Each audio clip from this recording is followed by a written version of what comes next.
Hello everybody, it gives me pleasure to talk to you today about student achievement test development.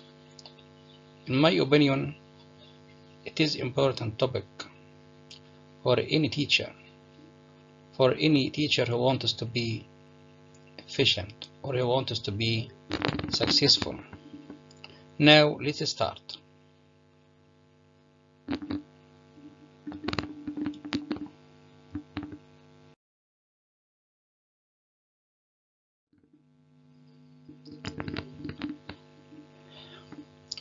Now we have main points that we are going to talk about.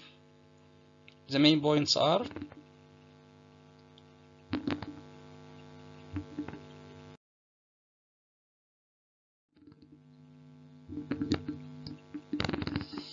the stages of test development, the steps in the testing process, what test specification describe, the components of the test design process, what should rubrics be, what should texts be, what should tasks be, guidelines on tasks, guidelines on marking schemes, guidelines on final pre-implementation checks, technical criteria for evaluating. These were the main points we are going to talk about. Now let's start to talk about stages of test development. What are the stages of test development? Stages of test development are: number 1, identify the purpose of the test. Number 2, develop the test specifications. Number 3, select the appropriate item types. Number 4, construct the relevant test items. Number 5, moderate the test items. Number 6, prepare the final version of the test and the marking scheme. Now we are going to talk about the steps in the testing process.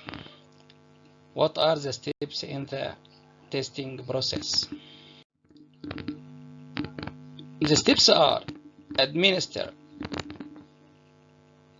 the test. Number 2, mark the test. Number 3, evaluate the test. Number 4, use the test results.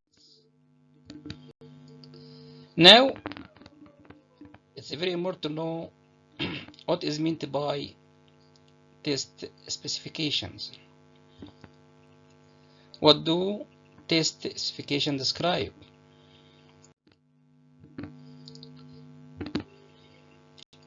Test specifications describe what a test attempts to measure and how it does this.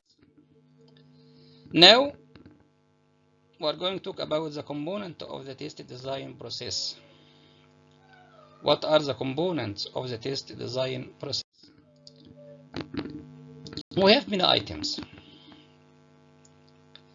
The components of the test design process are rubrics, texts, tasks, marking scheme, final pre-implementation checks. Now let's start talking about guidelines on rubrics. It's very important to know what should the rubrics be. What should rubrics be? Rubrics should be clear on what students have to do, written in short, simple sentences, grammatically correct, spelled correctly, familiar to the students, clear about the amount of time to spend on each task.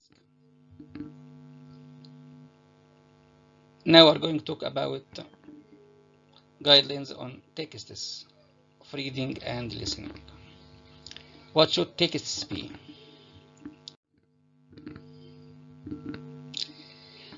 Texts should be appropriate for the specific operation you want to test, be at the right level of difficulty, sound like natural spoken English, that is for listening. Have correct grammar and spelling, that is for reading.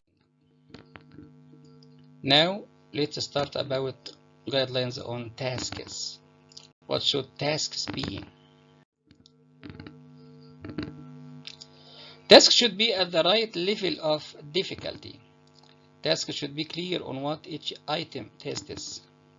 Items should sample the syllabus. Items should be independent. Items should be placed in appropriate order. Sufficient time should be given. Waiting should be indicated for each task. Now we are going to talk about guidelines on marking schemes. What should marking schemes be? Marking schemes should have one correct answer for each item. Include a correct and completed model answer or key. Have clear weighting.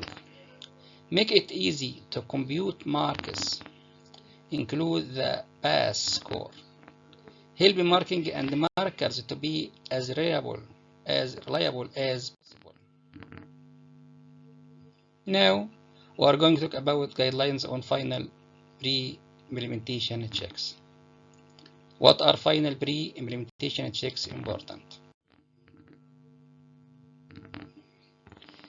The test must be checked several times before and after printing. Recording for listening must be clear. Organization and layout of the test papers should be appropriate. Now we are going to talk about technical criteria for evaluating tests. What are the technical criteria for evaluating tests?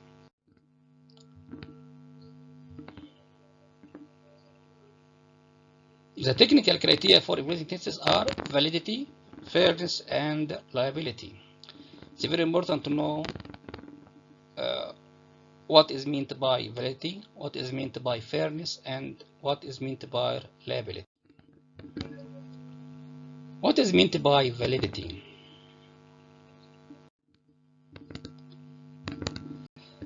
A test is valid when it measures what it is intended to measure. To be sure of this, answer the following questions. Are you testing the skills and the sub-skills that you have planned to test? The test items allow the test takers to demonstrate the skills that you want to measure. Now let's talk about what is meant by fairness. A fair test is free of bias for or against test takers of different races, gender, background, or handicapping conditions.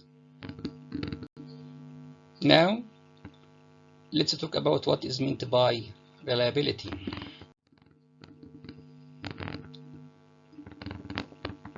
Reliability refers to the consistency of test results. A test should give almost the same results or scores from the same test takers if given again within a short period of time.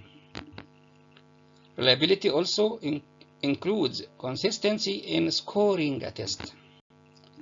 Many factors can affect reliability, such as the length of the test used, the settings or condition under which the test is administered, or the way the test is scored.